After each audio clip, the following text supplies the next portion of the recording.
नमस्कार दोस्तों, आज जो हम बात करने वाले हैं इस वीडियो में आप बने रहिएगा। जो विजय शाह है उसके ऊपर एफआईआर करने का आदेश जो दिए थे अतुल श्रीधर जस्टिस, जिनके बारे में आज हम बात करेंगे। लोगों का कहना था कि इतने कड़क और तेवर दिखाने वाले जस्टिस पहली बार हमने देखा है, जिन्होंने विजय शाह यानी कि बीजेपी के नेता और मध्य प्रदेश में वो मध्य प्रदेश के मंत्री हैं कुछ, उनके ऊपर एफआईआर दर्ज कराने का जो आदेश दिए थे। बताया कि 4 घंटे के अंदर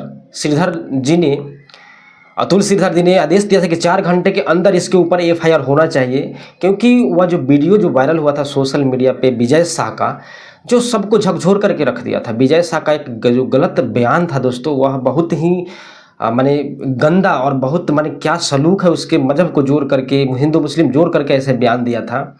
बताया जाता है कि जो बयान दिया था वो मैं आपको बता दूं कि विजय शाह जो एक कहीं पे कुछ प्रोग्राम कर रहा होगा या रैली कर रहा होगा, वहाँ पे जो है बोलता है कि जो पहलगाम हमले हुए उसमें जो है हमारे बहनों के जो सिंदूर उजारे थे आतंकवादियों ने, मैं आतंकवादी को उसी बहन को भेज करके, मैंने उसकी बहन को, आतंकवादी को बहन को ही भेज करके उसकी ऐसी की तैसी हमने पाकिस्तान के कर दी। यानी कि क्या सुफिया कुरैशी आतंकवाद की बहन है?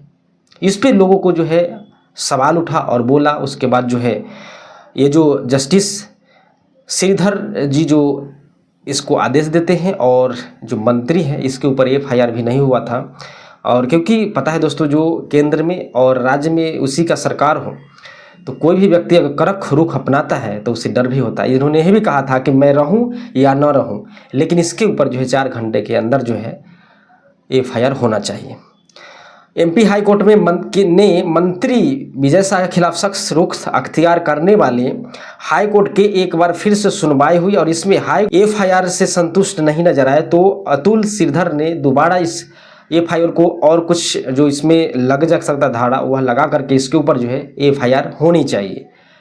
अतुल श्रीधर जी का कहना है, जो जस्टिस हाई कोर्ट के जज साहब हैं। कर्नल सुफिया कुरैशी पर विवादित बयान टिप्पणी करने पर मध्य प्रदेश सरकार ने मंत्री विजय शाह के खिलाफ एफआईआर दर्ज की गई और साथ ही उन्हें सुप्रीम कोर्ट से राहत नहीं मिली।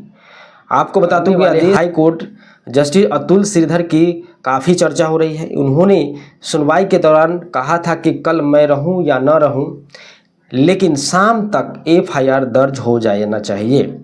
आइए आपको बताते हैं कि जस्टिस अतुल श्रीधर कौन है और इनके पढ़ाई लिखाई से लेकर के सारे चीज़ मैं आपको बताऊंगा। जस्टिस अतुल श्रीधर वकालत की बारीकी या देश के पूर्व सॉलिसिटर जनरल और वरिष्ठ अधिवक्ता गोपाल सुब्रमण्यन से सीखी है और श्रीधर वर्तमान पर विश्वास करते हैं और बात प्रकरण की सुनवाई के दौरान सामने आए। श्रीधर ने कोर्ट में स्पष्ट रूप से कहा कि मंत्री के खिलाफ शाम तक आवश्यक रूप से एफआईआर दर्ज हो जानी चाहिए। कल कोई भरोसा नहीं कि मैं रहूं या ना रहूं, क्योंकि हमारी ज़िंदगी का कोई ठीक नहीं है। आज है, रात भर में क्या होगा नहीं पता। इसका तात्पर्य ये होता है कि मैं अगर इस पद पे रहूं या ना रहूं, लेकिन इसके ऊपर एफआईआर हो जाना चाहिए, क्योंकि कुछ तो गड़बड़ है ज़रूर। लेकिन यहाँ पे छोड़ते हैं, हम इनके बारे में थोड़ा जानकारी ले लेते हैं। इनकी जो वकालत हुई दोस्तों, दिल्ली में वकालत की शुरुआत इन्होंने की। जस्टिस अतुल श्रीधर का जन्म 24 मई 1966 को हुआ था। वकालत की डिग्री प्राप्त करने के बाद उन्होंने 1992 में दिल्ली के वरिष्ठ अधिवक्ता गोपाल सुब्रमण्यम के चैम्बर में शामिल हुए और 5 साल तक उन्होंने मार्गदर्शन में वकालत की बारीकियां सीखी। इसके बाद उन्हें से 1997 से दिसंबर 2000 तक भारत के सर्वोच्च न्यायालय, दिल्ली उच्च न्यायालय और दिल्ली के ट्रायल कोर्ट में कई सिविल और आपराधिक मामले में स्वतंत्र रूप से माने कि पैरवी के लिए उपस्थित हुए। वह जो है वर्ष 2001 में इंदौर चले गए और मध्य प्रदेश उच्च न्यायालय की इंदौर पीठ के समक्ष स्वतंत्र रूप से प्रैक्टिस जो है प्रारंभ इन्होंने कर दिया था और एमपी हाई कोर्ट में बने थे जस्टिस। उन्होंने जो है 7 अप्रैल 2016 को मध्य प्रदेश उच्च न्यायालय के न्यायाधीश के रूप में कार्यभार ग्रहण किया। इसके बाद जो है 17 मार्च 2018 को अस्थायी न्यायाधीश नियुक्त किए गए और 10 मई 2023 से 20 मार्च 2025 तक जम्मू कश्मीर हाई कोर्ट के जज के रूप में जो है पद स्थित रहे या मैंने पद पे रहे। और जस्टिस श्रीधर ने क्या क्या कहा दोस्तों वो भी हम बात करेंगे। मंत्री विजय शाह के मामले में सुनवाई करते हुए जस्टिस श्रीधर ने कहा कि केस अभी दर्ज कर लो, हो सकता है कि कल जीवित हूँ या ना हूँ, 4 घंटे दे रहा हूँ, या तो आदेश का पालन कर लो या तो सुप्रीम कोर्ट से स्टे लाए और हम बहाना नहीं सुनेंगे। शाम तक एफआईआर दर्ज हो जाना चाहिए वरना डीजीपी के खिलाफ अवमानना का कार्रवाई हम करेंगे।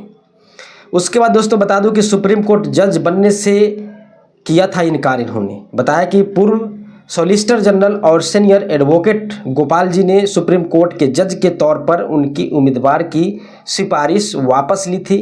केंद्र सरकार ने कॉलेजियम से उनके नाम पर पुनः विचार करने का आग्रह किया था। कॉलेजियम द्वारा भेजे गए 3 अन्य उम्मीदवार भी थे। प्रस्ताव को केंद्र सरकार ने स्वीकार कर लिया। इसके बाद उन्होंने तत्कालीन चीफ जस्टिस RM लोढ़ा के अध्यक्षता वाले सुप्रीम कोर्ट के कॉलेजियम को पत्र लिखकर उन्होंने शीर्ष अदालत का जज बनने के लिए की गई सिफारिश वापस लेने का अनुरोध भी किया था। उसके बाद यूपीए सरकार में वह देश के सॉलिसिटर जनरल थे और वह सोहराबुद्दीन फर्जी इनकाउंटर केस में सुप्रीम कोर्ट द्वारा एमिकस क्यूरी नियुक्त किए गए थे और सुब्रमण्यम की रिपोर्ट पर ही कोर्ट ने सीबीआई जांच का भी आदेश दिया था। और यहीं पे जो है इनकी तीव्रता जो है चालू होती है। जिन्होंने सच्चा तो सच्चा माने कि फ्रंट लाइन पे इन्होंने जो है आदेश सुनाते हैं, फ्रंट लाइन पे ही येस या नो बताते हैं और कोई झंझट नहीं रहता है। जैसे विजय शाह को ऊपर एफआईआर जो पुलिस जो है नहीं कर रही थी और क्योंकि डर रही थी, क्योंकि केंद्र में भी सरकार है और आपको राज्य में सरकार है, तो कोई भी पुलिस वाले जो है टच करने से डरता था। यह जो है अतुल श्रीधर जी जिन्होंने अपनी दलेरी दिखाई और उन्हें बेफिक्र होकर के जो उनके ऊपर जो विजय शाह के ऊपर एफआईआर होना चाहिए था वह उन्होंने करवाया बजाबते और उसे अभी राहत नहीं मिला है। क्या होता है दोस्तों, और भी कोई अपडेट आएगा मैं आपको बताने की कोशिश करूंगा कि यहीं तक इनका हिस्ट्री जो है ख़त्म होता है।